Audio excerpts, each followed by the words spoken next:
In this video, I'm going to teach you how to uninstall update KB5074109 on Windows 11. So in order to uninstall it, what you can do is you can first head over right here into your Microsoft Help Center, and I have in here this particular query. So as you can see, the same update can't uninstall due to error. So this update is currently making their PC almost unusable. So they already use the SFC scan now and the ISM commands. So for this, what you can do instead is you can head over and then use in here what we need to actually have. Here are some answers sorted by most helpful. So as you can see there, this user having the same issue.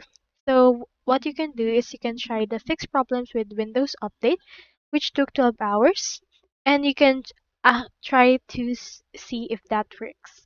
So what you can do next is you can head over and then try to remove the install that's having this problem, and then try to install it back again. So that's all there is today, and I hope this video helped you out.